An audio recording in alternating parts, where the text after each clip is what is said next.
Hi, folks.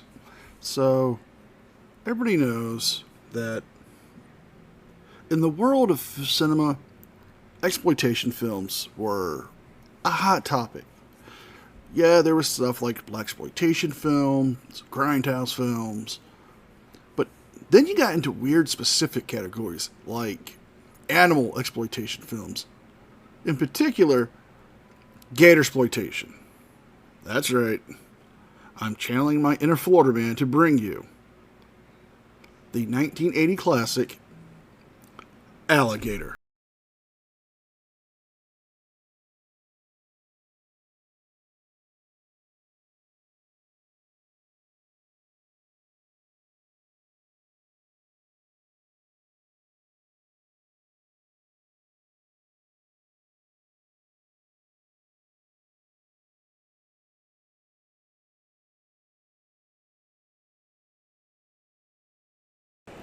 Alligator is a 1980 horror film, also classified under the subgenre of creature feature or the horror sci-fi genre. Directed by Lewis Teague, no, Lewis Teague also is known for directing movies such as Cujo, Cat's Eyes, and The Jewel of the Nile. This movie was shot on a budget of almost $2 million and making back almost $7 million.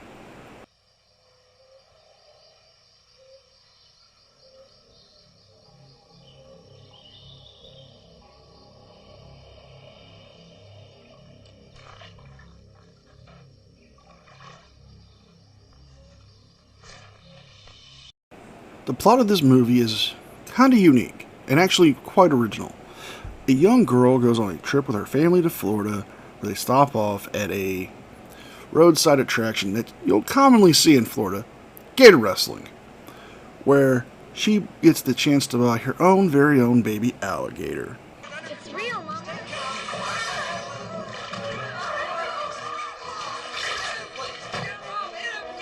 Grows up. I'll give it to a zoo. Pick yourself a cute one, honey. Go ahead. They won't hurt you. They're tender little babies. Come on. Good. I'll call him Ramon. Yeah. Cute. Oh, come on, let's go, honey. Yeah, we have some continuity issues we'll have to address here. Even though the movie says it takes place in Missouri, it was actually shot in LA, but you'll notice some of the cop cars and even some of the uniforms will mention that they are from Chicago. I know. Whoever was running continuity and working productions really dropped the ball here. I'm gonna get rid of it. This alligator turd behind a closed hamster And again. what are you gonna tell Marissa? We tell her we found it dead like we did with a hamster. No, Bill. We'll give him a burial at sea.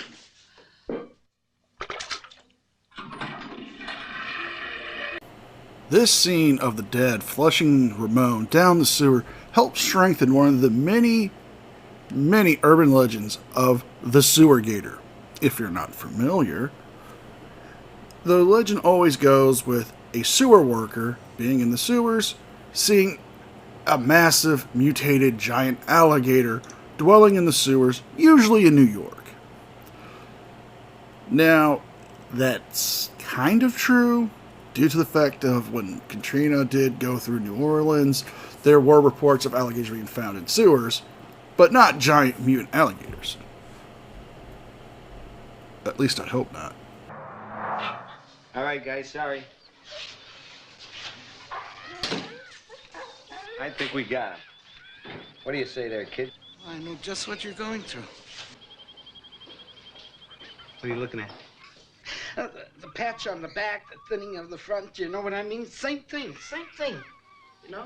Yeah. Okay, what is it? 12 years have passed since Ramon's burial at sea, and we're now introduced to the star of the movie, Robert Forster, as David Madison, a homicide detective for the St. Louis Police Department. Fun fact about the hairline joke you just saw. There are going to be a lot of those because that was something Robert Forster improvised on shooting the movie.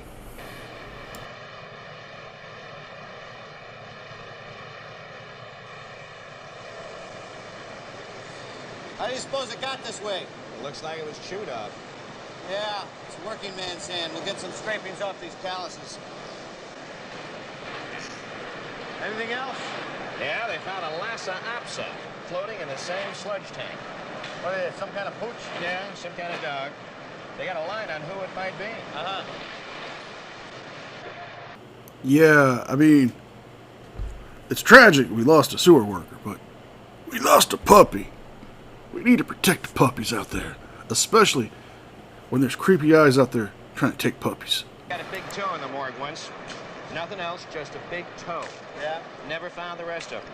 But we figured out who it was. Had a funeral and everything. It's been a pretty small casket. I checked it out. There's only We're now introduced to Chief Clark, played by Michael V. Gazzo. Michael V. Gazzo is a character actor who plays this role kind of straight, but yet, unlike the generic, hard, by-the-books cop that we see in a lot of these films, especially in the 70s and 80s, he kind of plays it with a little bit of comedic error. So, it's refreshing to see. She has the same markings, the same color, everything. This fit her 2 months ago when I lost her.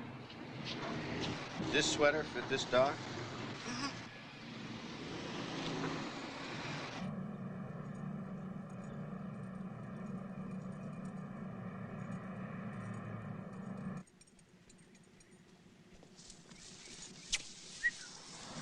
The creepy pet shop owner being super freaking creepy, trying to lure that dog into his, well, bad people van.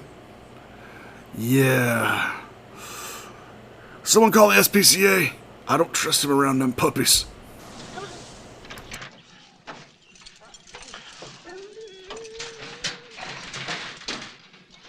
Get in there.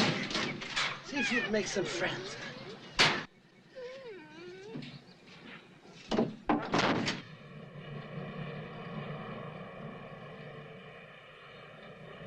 Come on, Tucker. Here we go. I'm gonna need a lot more of those for this experiment. How about some cats? I got plenty of cats. Puppies. Just when we couldn't hate Gaucho enough, he's in bed with an evil pharmaceutical company. Just like all of us, we must all love animals, but to see a guy do this to puppies, I'll be happy when we see Gaucho get some karmic justice here. As you can tell, this is one of the big plot points of the movie, that, well, this evil pharmaceutical company are dumping animals that they're experimenting on down in the sewers.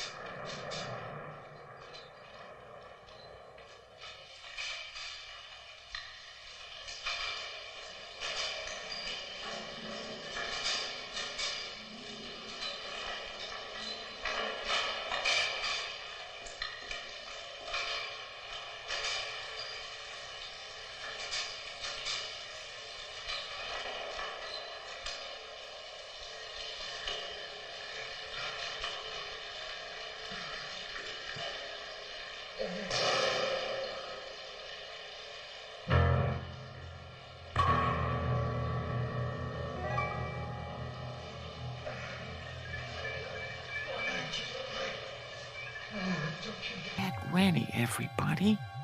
He's about to do something stupid.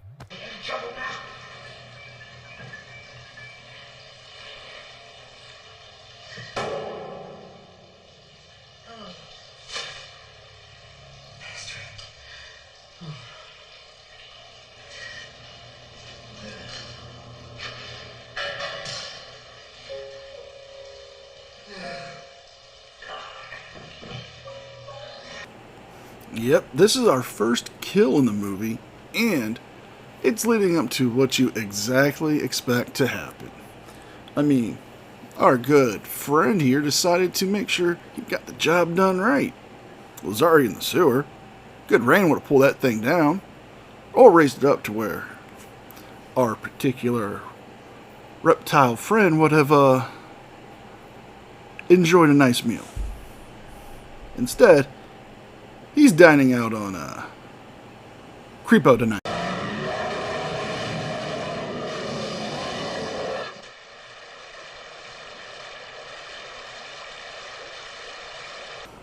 With the creepy pet shop owner getting his just karmic desserts and, well, let's face it, the snackification that he became,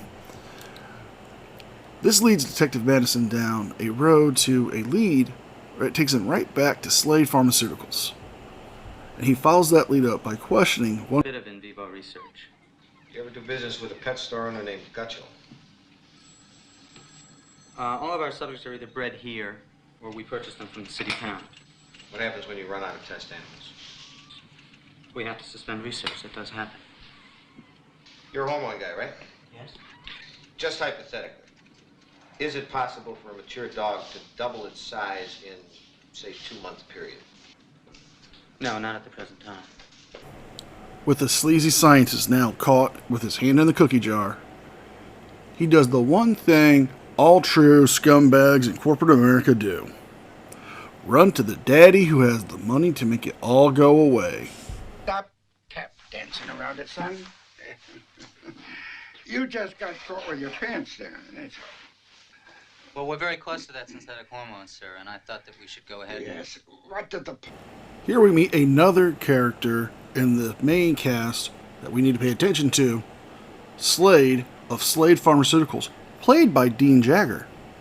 Dean Jagger actually is one of the oldest careers in this film, dating back to the silent film era in 1929 when he had his first role in a movie. Dean Jagger also had an illustrious TV career, playing small roles in multiple TV shows such as The Waltons, Hunter, St. Elsewhere, before he was his tragic death of heart disease in 1993. With the two bodies now found in the sewer being dismembered, the police have a press conference where they address the situation at hand, where one of the reporters, who happens to be our next victim, decides to bring up a traumatic event plaguing and haunting Detective Madison. His partner was shot and killed in a hotel shootout, which the reporter seemed to take delight in digging the knife to bring up those past pains and traumas to him. Excuse us, Detective Madison and I have work to do. Officer Madison, aren't you the same David Madison who lost his partner in the Hotel Baldwin incident in St. Louis? Yeah. I believe in that case your partner was stabbed to death, wasn't he? He was shot. That's right, I'm sorry. We will keep you posted. Thank you. Yeah, let me break that stolen pet angle. Get us something to chew on. You look terrible, David.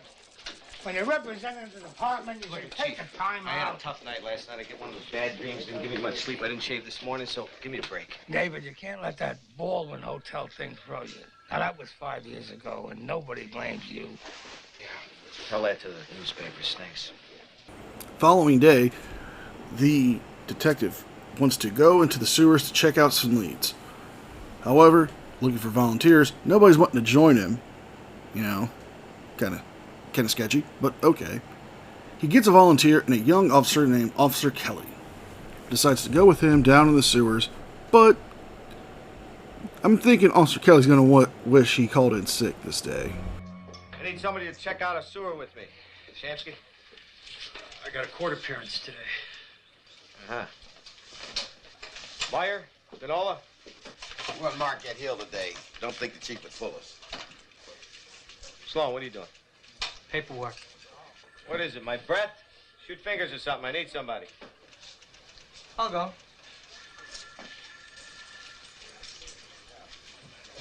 You're it. Yeah, well, I'm gonna need some boots or something. I just shine my shoes. I don't want to get them wet. You bet. You bet. You hit some methane pockets. These will help you. Righto. You cut your hair, Madison. I do. Mostly why? I want to see a hairstylist. They let your hair grow down and whip across. Nobody will be able to see it. And that's two for the hair joke counters at home.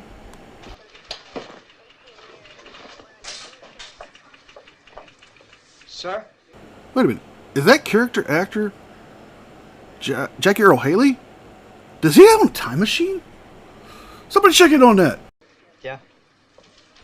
I killed a man in the sewer. Madison? Well, if you give us a second, I'll take you down to Sergeant Reynolds. He'll take your confession. No, sir, I didn't come to confess. I came to kill the rest of you. I see. How do you intend to do that? I'm wired to explode. You too. Don't move. Your time is running out. I cut him up with my mat knife on the picture framer. Why would you do it, son? They told me to. Who told you? Damn. On the radio. Madison? He's bluffing. Take him to the left. So after this crazed bomber who looks just like Jackie Earle Haley shows up and makes some weird excuse of voices on the radio told him to come in and try to bomb the police station, we get some fine work from Robert Foster, who shows us why he's a great character actor. I wanted to be a priest. They made me into a cop. You want to blow the joint up? I don't care what you do. I stopped wanting to be a cop about last week. I had... Don't even blink. Okay, what do I say? Don't do anything yet. Look on the side. It's not on this side. There's got to be a little button. It's got to be right near the counter. Got 11 seconds more. Okay. All right. 9 seconds more. Wait. I got it. Now, don't anybody move. Hold them real tight. I got him. All right, let's see what we got here. It's a radio. Well, that was anticlimactic. But, then again, this guy just wanted some attention. And maybe a couple of hugs. Let's get him one of them self-hugging jackets. Well, I can't find it. Not surprised. These maps aren't complete. Some of these tunnels date back 1890. So, after dealing with the mad bomber and getting lost in the sewers, Officer Kelly's going to wish he changed his statement on being late for dinner. Lose track. There you go. As long as we get home before supper.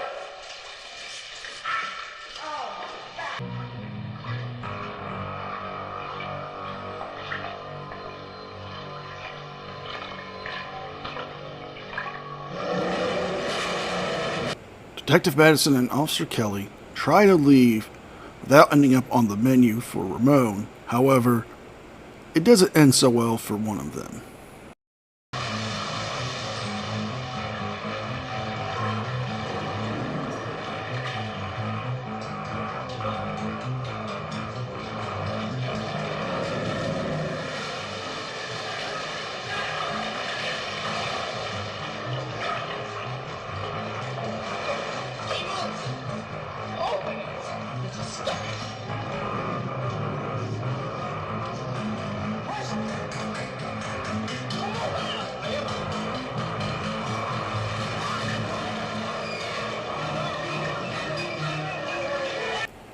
No, not poor Kelly. He was just 2 days from getting his shoes shined again.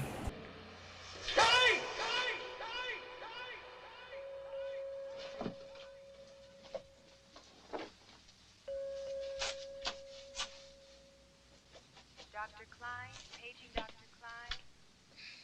Telephone. No. No. There you are. How'd I get here? Well, you just popped out of a manhole at Campbell Street and started yelling alligator.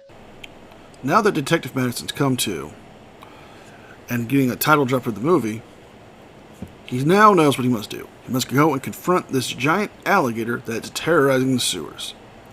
However, he's stopped along his process of finding his clothes by Chief Clark and our sleazy reporter friend. Hey, you are not to get out of there yet. What happened to Kelly? Did you find him? Nothing. Not a sign of you know what either. Now look, stay a couple of days. Just take it easy. What are you talking about? We got to get back down there. You need some rest, David. Are you nuts? You think I'm gonna lay in this bed while the kid I sent down in the sewer is unaccounted for? Look, Dr. Lee has got to see him. Who's this Dr. Lee? He's a psychiatrist. He just wants to give you some tests. I'll give you some tests. You're going to give yourself a headache. Nuts That's what you're yourself. gonna do. What the hell's the matter with you guys? Hi. How you feeling? What happened? You lose your paper route? What's the matter with you? Hey, I'm just trying to write a story. I'll invent something. You know how to do that. Maybe if you didn't look like a lame-ass prick, he might want to talk to you. Instead, you want to be a sleazy gotcha journalist like, well, a sleazy gotcha journalist in the 80s. However, this leads us to our next character in our... The largest one ever recorded was around 15 feet in the sewer. We're now introduced to Marissa Kendall, the herpetologist, played by Robin Riker, a third-generation actor who from New York, who's done many roles in TV and movies, but primarily in TV. No, no. It was bigger than 15 feet. An alligator half that size would starve in a week. There's no sunlight. There are toxic fluids and gases, not to mention the question of how it got there in the first place. You're looking at the one who saw it. And it was big. You said it was dark. Now, perhaps you were mistaken. Okay. Thanks very much for your help. Can I borrow this book? You can have it. Excuse me. Dr. Kendall, could there be another animal down there that could possibly be this size? Nothing I know of. I'm sorry. Thank you very much. After leaving Dr. Kendall's office, Detective Madison and Chief Clark discuss the fact that, well, Detective Madison thinks she's weird and is not knowing what she's talking about, and the Chief tells him that she's the leading expert on alligators in the area. However, he also reveals that the sleazy reporter that we've seen before in the press conference from the National Probe is going after Detective Madison and making it believed that, well, he may have been involved with Kelly. That Detective Madison's inaction enabled the three to escape, wounding Randolph in the process. A board of inquiry hearing investigating the officer's death made no finding against Madison. In the more recent disappearance... Hey, guys.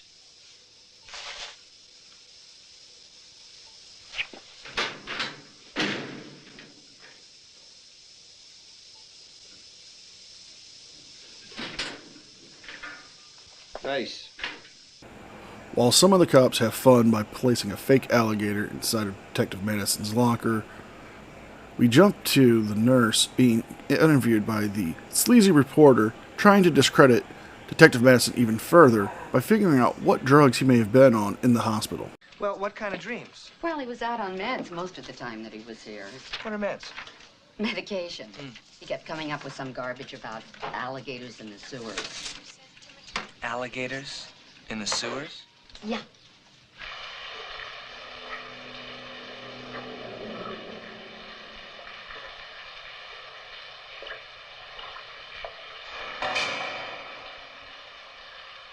Nice, wonderful place.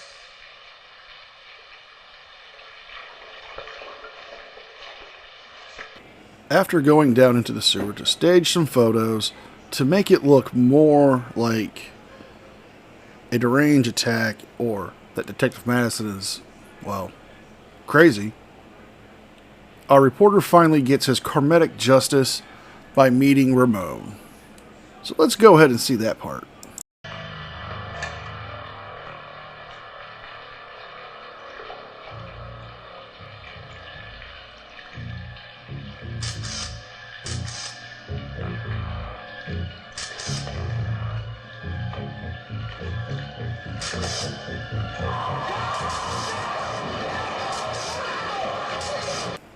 After we get his final comeuppance, his camera washes up into the sewer system, into the water treatment plant, where the photos are developed to reveal that Detective Madison is not crazy. There is a giant alligator roaming the sewers of St. Louis. Here's his camera. It got caught in a grate by Tank 5. Sure. And no sign of Kemp. The sanitation people, they won't go in any further. The rumor is starting to spread. Get them while they're hot. You got anything good, Sparks? You won't believe it. It's a rat. No, not that. Here, look. Huh? Huh? Holy Huh? shit. What do you think, Chief? You believe me now? We'll get the snake lady to take a look. The herpetologist. Now that the proof that there's a giant alligator roaming the sewers has been proven, the city goes on full lockdown to deal with this menace. The herpetologist, Dr. Kendall, teams up with the police to help stop and catch this dangerous creature. Channels, such that there is only one possible exit, and that is here. What if he doesn't run? Don't worry. It will. Oh, Dr. Kendall. If you don't corner it, you'll be fine. Take the medicines. Who invited her? David, we don't know how this thing is going to react. Now, maybe she can help us. All units are in position now. Thank you. Patch me in, please. This is Madison. Yeah, this is Rooney. We're all ready. I didn't believe you, and I'm sorry. Okay, Dave. This is Jerry. We're all Don't lose any sleep over. All right, guys, this is Madison. Commence operation. Command Center, this is Unit 1. We're pushing off. Unit 2, pushing off. This is Unit 3, pushing off. That's right. They deploy the most dangerous and, well, the most tactical of all police SWAT team units, the Pots and Pans unit. Southwest and then a southerly turn. This is Clark. No, I had one once when I was little. An alligator. I just monitored. Get us a call. My father found it dead one day, though, so I didn't get to keep it very long. His name was Ramon. It's approximately a quarter of a mile south of Actually, they're not very good pets. Snakes are a lot better. You're a weird kid, you know that? I'm not a kid. Everybody younger than me's a kid. I'm really sorry about your friend. Must have been a terrible thing to see.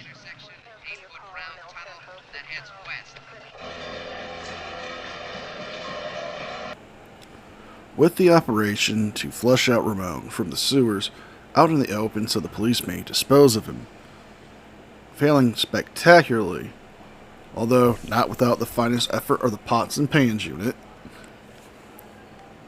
everyone takes a good hard laugh, making it seem like they still don't believe the fact that a giant alligator is terrorizing the city. Come on, will you?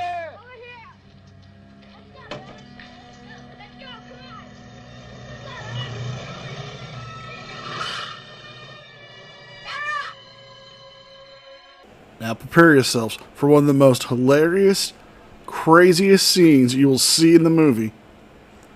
And, well, let the scene speak for itself.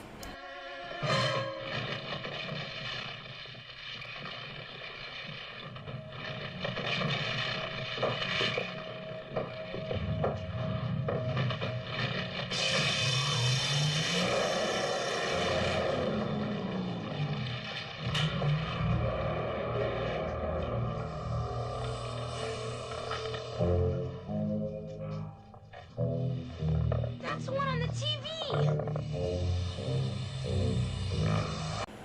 Yep, your eyes didn't fool you. They used an actual alligator in that scene with models. Now, the close-up shots you're seeing here are of a fake alligator they named Ramon. With a little bonus feature here, Bryan Cranston of Malcolm in the Middle and Breaking Bad fame actually worked on this movie as a special effects coordinating assistant.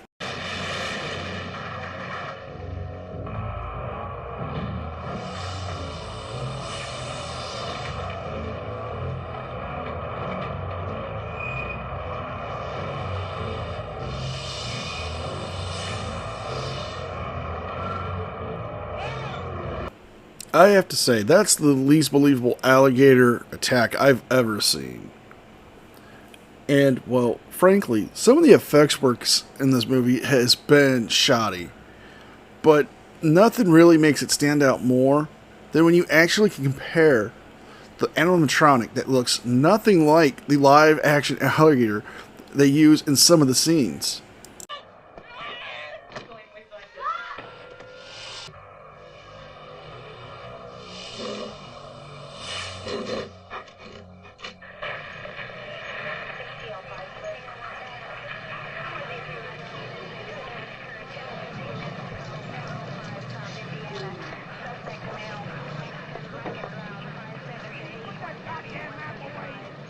Look, I gave you 78 men, you got the National Guard, and he's still loose in my city.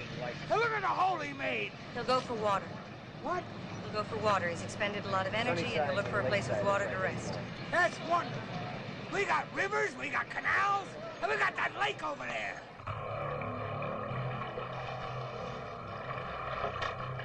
The safety of the public is my job. Well, you've got no job unless I get reelected. Now, look, this could generate a lot of good publicity, and I can't have your people fumble the ball for us. That's all. Give this lady an idea of how big he was. Just a guess. Is it as big as he is? You know an El Dorado? Car. Big cat. No, a refrigerator. Of course a car. Wait a minute. You're saying it was as big as a car? Of course you gotta have the tail. Of course.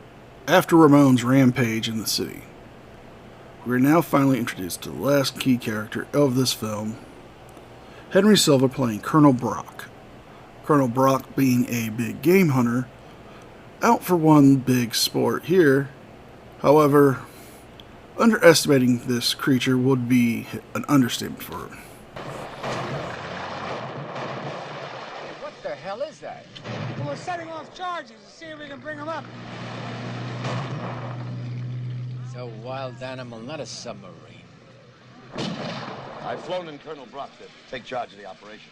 Take charge? Yeah, well, he's hunted big game animals all over the world. It's a new ball game, Dave. What the hell do you expect me to do? Just stay out from under my feet.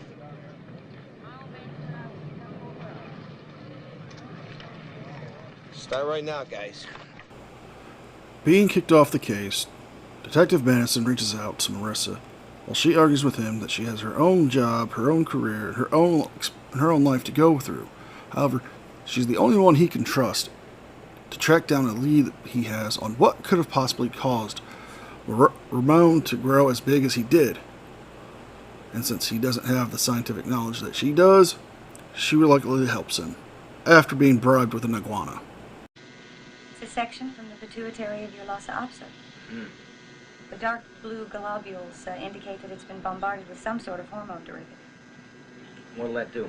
Well, in some cases, it'll make little dogs into big dogs. I'd put my money on somatropin, but if they've been throwing test animals down the sewer for years, there's no telling what combination our friend's been exposed to. Maybe he'll die of cancer.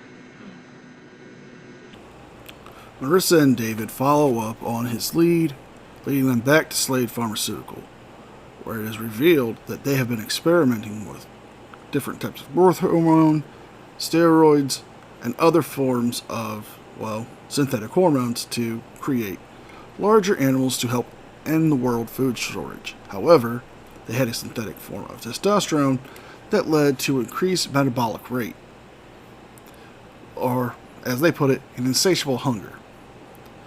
With David figuring this out and tying the pieces together, it triggers the researcher to go back to his soon-to-be father-in-law, Slade, to get David kicked off the force and pull the plug on his hunt for an answer. Chief! Chief. I got the goods on the Alligator. David. The big guy over at Slade's, our dear mayor's buddy, is up to his eyeballs in it. I'll need your shield, David. You're off the force. What are you talking about? You pushed too far. You didn't really expect me to work under that guy Brock, did you? It's out of my hands. With this being long enough, let's get to the last few deaths and then we'll discuss the ending of this movie. One victim meets an untimely fate at a costume-themed birthday party where, unknowing to the people who lived in the house, that, well, Ramon dwelled within the pool. and a young child.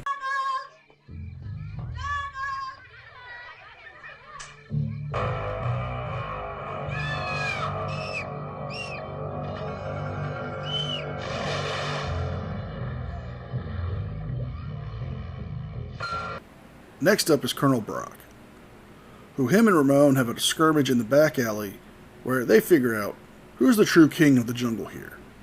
And well, I'll let the clip answer that question for its.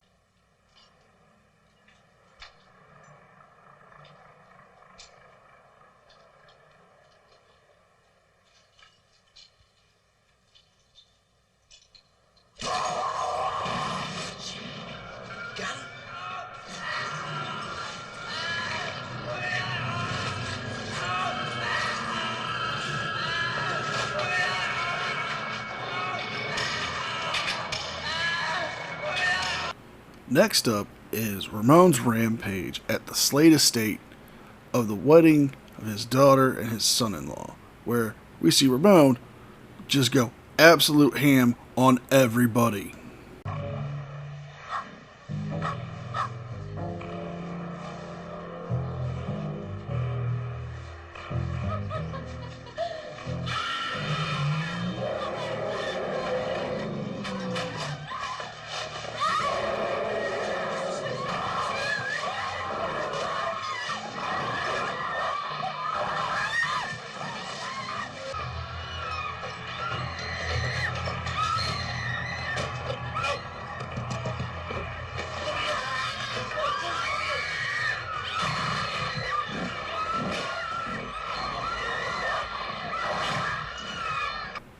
Now we come to the ending of the movie. Detective Madison finding out that Ramon has made his way back into the sewers and taking some dynamite that he's snuck out of the police lockup, tracks him down to have a final confrontation, drawing him into a methane pocket where he then sets off the dynamite, hopefully to escape on time before he's trapped in a fiery explosion as well.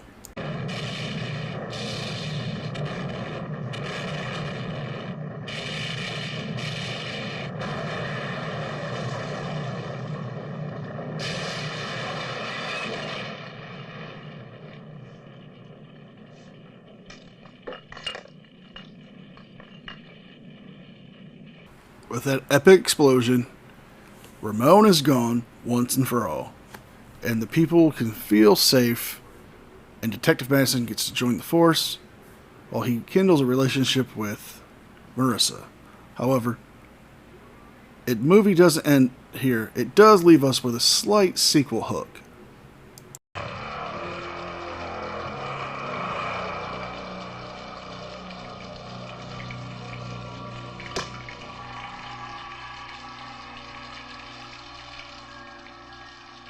Due to the fact that this movie almost made 7 times what it cost to make, a sequel was introduced known as Alligator 2: The Mutation that, yes, I will eventually cover on here.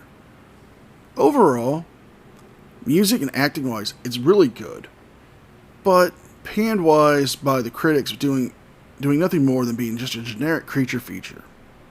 However, if you're in for a good movie, it's not bad to watch. I highly recommend it. Well, with all that being said, be well, be safe, and I'll see you guys on the next one.